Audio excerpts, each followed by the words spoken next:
Ya, salam.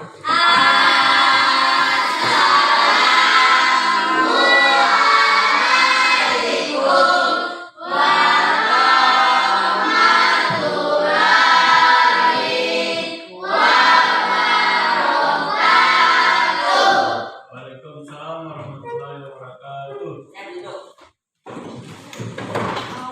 Sebelum kita baca, marilah kita berdoa sesuai agama dan kepercayaan kita masing-masing. Doa mulai.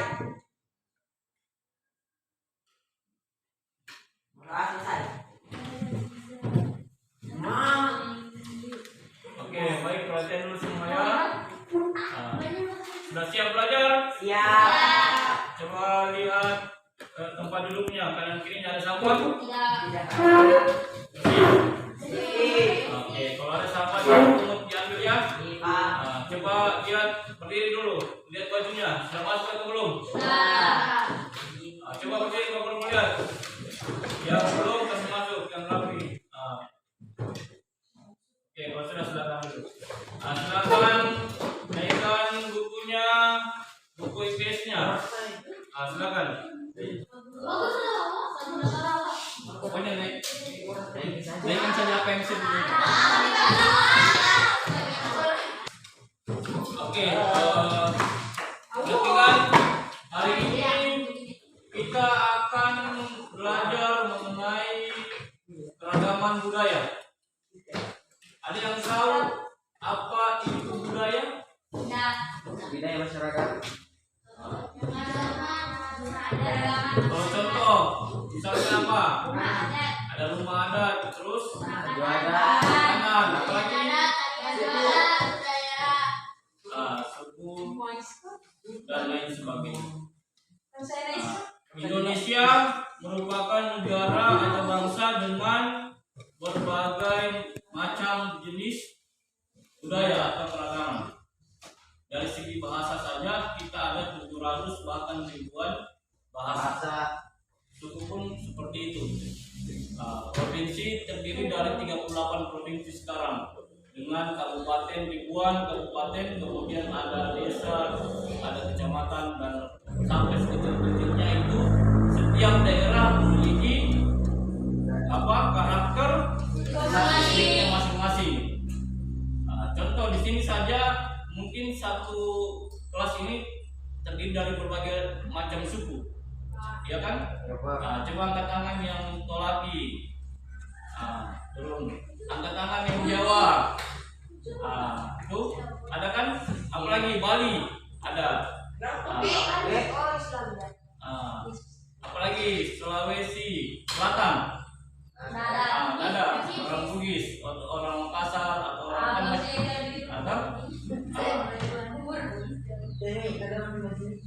Pak Guru sendiri saja orang Sulawesi Tenggara, tapi sukunya juga beda dari yang lain. Ada yang Tolaki, di Sulawesi Tenggara itu ada banyak suku juga. Ada Tolaki, ada Buton, ada Muna, ada apa lagi? Ada itu untuk Sulawesi Selatan. Ada Tepongga, ada Mornene, ada apa kalau di Olio dan lain sebagainya. Kalau kalian belajar budaya, kalian nanti akan terkesan dengan berbagai macam jenis budaya yang ada di Indonesia. Oke, sampai di sini kalian sudah paham apa itu keragaman budaya? Sudah. Ragam itu artinya beraneka, beraneka, atau tidak hanya satu jenis, atau tidak hanya satu, tapi bermacam. Oke, ini materi yang akan kita bawakan. Tadi itu Pak Guru hanya sekedar untuk persepsi, yaitu melihat pengetahuan awal kalian terkait dengan materi keragaman sosial. Selanjutnya tujuan daripada observasi kelas ini yaitu lebih ke bagaimana kita melihat kedisiplinan di dalam kelas ya. Contoh misalnya dalam kelas itu ada yang sering main-main seperti mereka dulu di sana. Ada. Gitu dengan Randy itu. Coba kasih coba Randy di sini, depan sini. Begini caranya. Jadi kayak begitu dalam kelas itu ada siswa-siswa yang memang yang tidak bisa diatur, yang tidak bisa tenang kan? Nah, gitu. Yang settingan terus itu kontaknya. Jadi harus dikasih begitu dia. Oke. Bagaimana caranya supaya kelasnya kita itu rapi, tenang, kemudian tidak terganggu oleh siswa-siswa yang lain?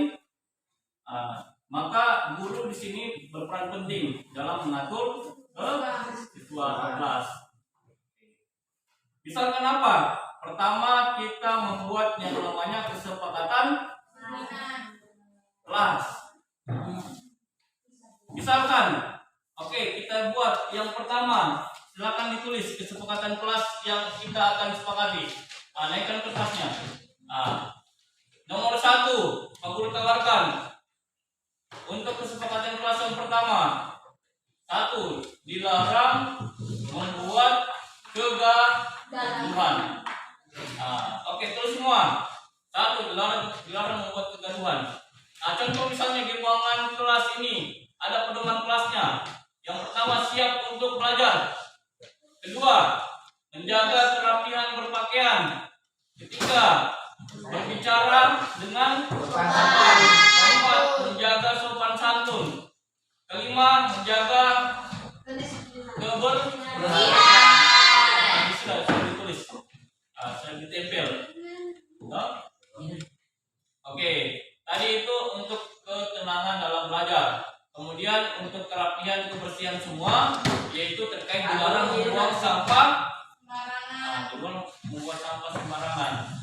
Satu kali lagi Jidul, nanti kita bahas apa sanksinya kalau misalnya sudah ditegur kedua pertama, kedua, ketiga, ya kan? Disitulah gunanya kesepakatan kelas. Yang kedua, dilarang membuang sampah sembarangan. Kesepakatan yang ketiga apa lagi kira-kira? Saat di dalam kelas ketika mau keluar harus diizinkan. Misalnya mau ke toilet harus izin. Jangan mondar-mandir. Nanti itu dianggap tidak sopan. Sepakat semua? Sepakat. Kemudian keempat, apalagi kesepakatan kelas yang ingin kita buat? Jangan tidur.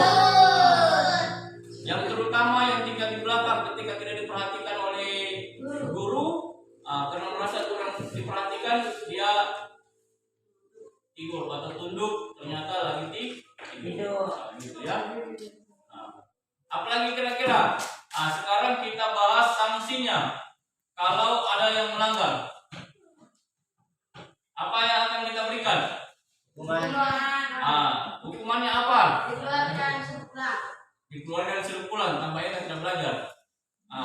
Minimal ada sanksi. Apa sanksinya? Ditegur. Pertama ditegur. Kedua tidak melanggar, disuruh berdiri di depan. Kalau ketiga tidak mau lagi masih seperti itu, silakan berjemur di depan. Mumpung masih panas. Sepakat? Sepakat. Tidak ada sanksi yang berupa fisik ya. Di zaman sekarang ini, karena adanya hak asasi manusia, tidak boleh memberikan sanksi berupa fisik. Apa misalnya dipukul atau dicubit, ditampar, tempelan. Kalau zaman dulu itu masih ada yang begitu. Makanya guru ditakuti dulu.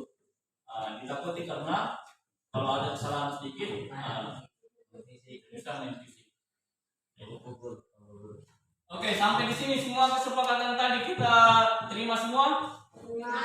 Kalau kita terima, maka kita bisa mulai proses pembelajaran pada hari ini.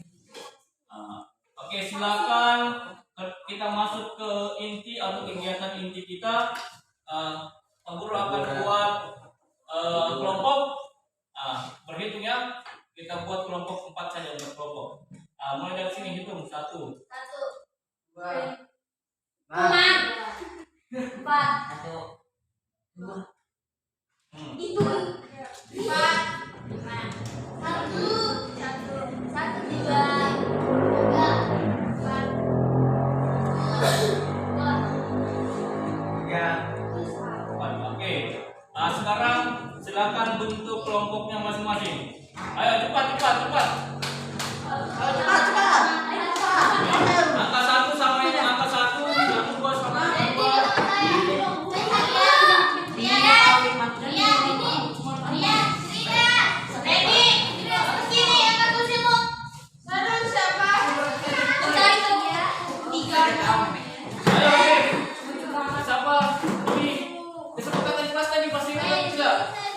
Tidak boleh mengganggu, tidak boleh tidur, tidak boleh macam-macam.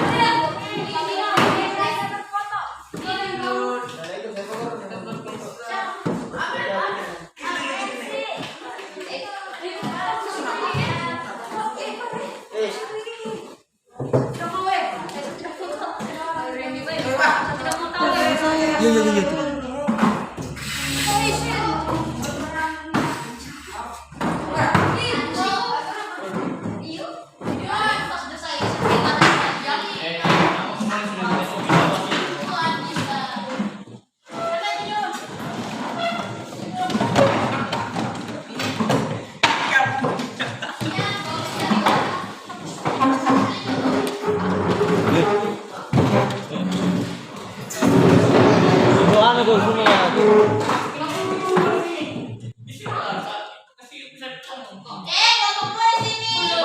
Kesini bar. Di sini kelompoknya ini pindah ke sini.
Foto dulu mereka masing-masing lah.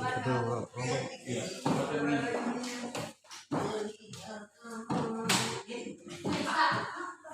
Ini di depan.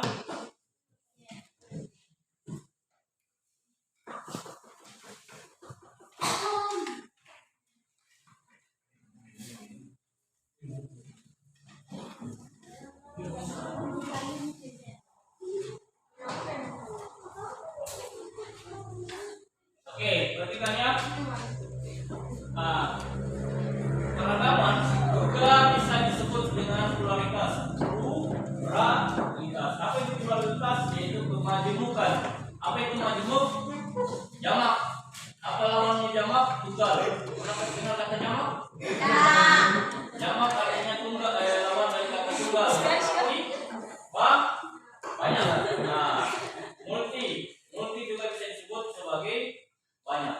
Nah, multiguna berarti banyak. Multikultural berarti banyak kebudayaan itu namanya kultur. Kalau orang sebut kultur itu artinya budaya. Oke. Kalau di dalam satu bangsa Indonesia saja itu sudah terjadi banyak perbedaan. Ada namanya perbedaan agama, budaya, suku, bangsa dan pekerjaan. Tapi kita Indonesia disatukan dengan satu semboyan, yaitu semboyan apa? Apa itu Bhinneka Tunggal Ika?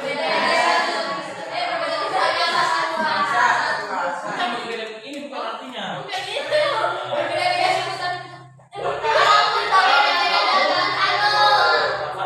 Entah itu perbedaannya apa, mau agama, mau suku atau apa, yang jelas kita satu. Oke. Lanjut. Nah, coba kalian baca ini. Berdasarkan pusat statistik, ada berapa? 1.331 kelompok suku. Jadi jangan kalian menganggap bahwa suku yang paling bagus, karena ada 1.300 ataupun lebih dari 1.000 suku di Indonesia, dan setiap suku pasti punya karakter masing-masing. Sering dengar ada orang berkelahi karena suku, konflik antar suku. Kira-kira kenapa? Apakah karena dia sukunya itu lebih rendah atau kenapa? Karena antar suku yang lain tidak saling menghargai atau saling merendahkan orang lain, makanya yang satu tersinggung. Jika terjadilah namanya konflik atau perang antar suku, misalnya kalau di Papua saya sering terjadi perang antar suku, panah. Kemudian apa lagi? Menurut Badan Pengembangan dan Pembinaan Bahasa atau Badan Bahasa telah memetakan dan memverifikasi ada 652 bahasa daerah yang berbeda. Jadi di Indonesia saja itu sudah ada 652 bahasa. Ya kalian tahu sekarang ini ada berapa bahasa? Kalian kuasai berapa bahasa? Bahasa Indonesia. Ada yang bahasa Indonesia, oke, satu. Jepang, Inggris, Australia, Kalian kuasai Bahasa Korea, bahasa Afrika, bahasa Afrika coba dulu. Coba pakai bahasa Afrika dulu. Ngomong apa lagi sama-sama kayak itu. Bagus harus bisa nih jadi. Tidur. Kamu tidak salah.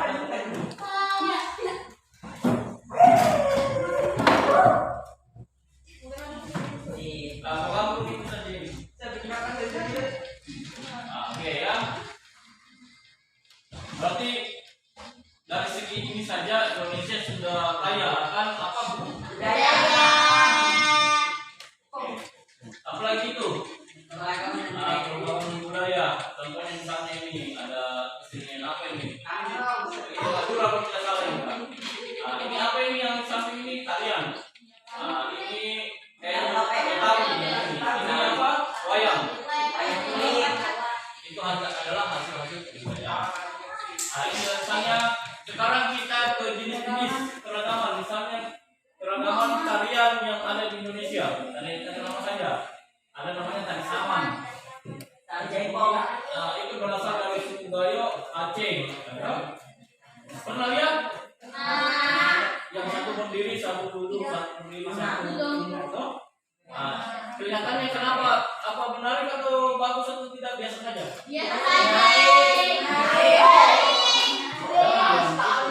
Itu adalah apa istilahnya hasil dari suku Gayo, harus dihargai ya.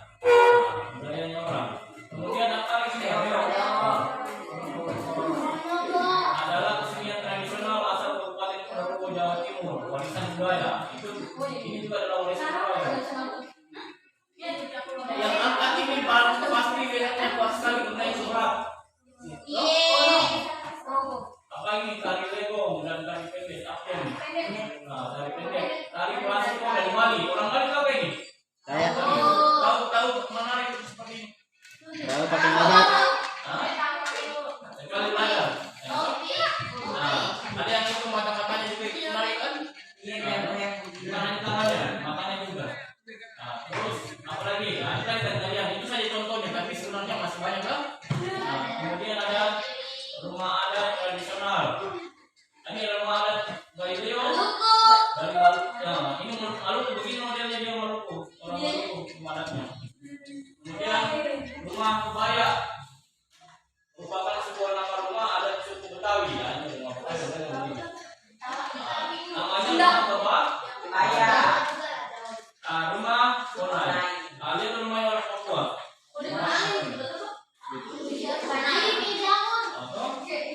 Modelnya kayak jamur. Terbuat dari kayu dengan akar berbentuk kerucut yang terbuat dari jeramik atau ilalang.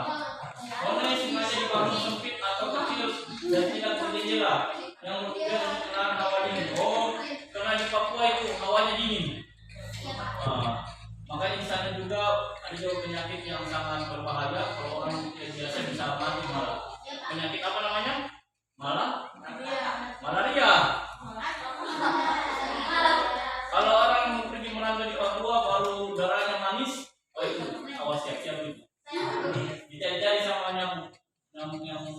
gambarannya. Pakai baju. Nah, makan. Kapan? Rumah tongkonan. Raja. Tongkonan adalah rumah adat orang Toraja yang merupakan tempat tinggal kekuasaan adat dan perkembangan kehidupan sosial budaya orang Toraja. Ada orang Toraja kan sih? Ada. Toraja itu Sulawesi Selatan di mana wilayahnya? Sulawesi. Ya. Ada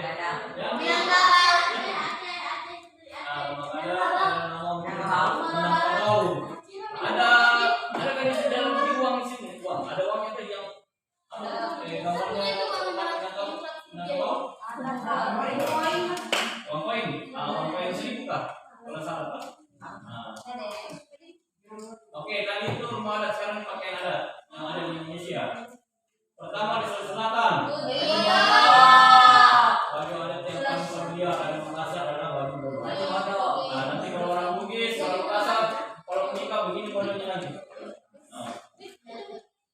Oke, terus Jawa Timur, orang Jawa. Nah, nanti begini baju adatnya. Tahu modelnya? Salah satunya adalah baju mantan. Baju mantan. Saya baju mantan. Oke, Bali, orang Bali.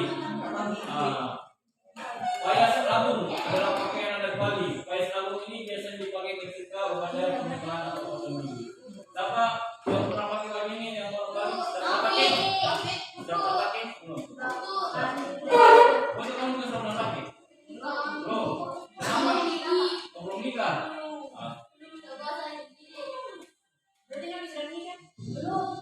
Itu Oke, sekarang kita ke makanan. Memang kalian iman terlalu lemah. Orang lihat gambar sudah apa? Gitu. Oke, makanan khas Indonesia apa? Pertama adalah masakan Indonesia yang populer di seluruh dunia dan dinobatkan sebagai makanan terenak. Bukan hanya di Indonesia tapi di seluruh dunia. Rendang. Dibuat dengan daging sapi dan rempah yang emas selama beberapa jam hingga empuk. Rasanya unik dan kaya sehingga disajikan pada acara keluarga Indonesia. Nih kalau di mana ini orang apa nih rendang ini? Orang Indonesia. Suka apa yang suka buat ini Minang kah atau Padang? Padang. Rendang Padang. Kemudian hijau, makanan Sulawesi Selatan ini terbuat dari pisang yang dihaluskan dan dicampur dengan tepung ketan serta kelapa serta santan kelapa. Oke, itulah boleh nggak? Dosen bertanya, bagaimana rasanya? Enak sekali. Oke.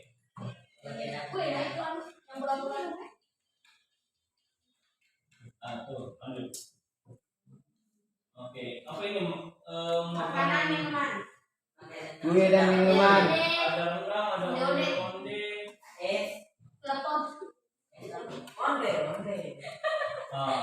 Makanan ini menarik minat wisatawan karena pengalaman yang tinggi. Setiap daerah Indonesia memiliki makanan tradisional yang unik dan dengan bahan bakunya yang bervariasi. Misalnya kalau di Sulawesi Tenggara misalnya, makanan khasnya dari sagu jadi sinonggi. Terus kalau di yang daerahnya itu lebih banyak ubi atau jagung jadi singkong. Apalagi jadi apa? Jadi bukan jadi papeda. Jadi apa lagi yang lain? Nama-nama yang lain. Onde-onde juga bisa. Apalagi? Sarang kepada. Ya sarang juga sih. Minumannya kan? Iya. Jadi tergantung daerahnya itu misalnya menghasilkan apa, maka daerahnya juga itu makanannya pasti berbeda. Kalau di Jawa ada kan juga sinonggi? Karena di Jawa lebih banyak apa kira-kira? Buah-buahan mungkin kah atau kira-kira juga misalnya. Sehingga kue-kuenya juga pasti beda. Oke, sekarang apa fungsinya? Fungsi keragaman budaya itu ada 3 sebagai daya tarik. Bahasa asing.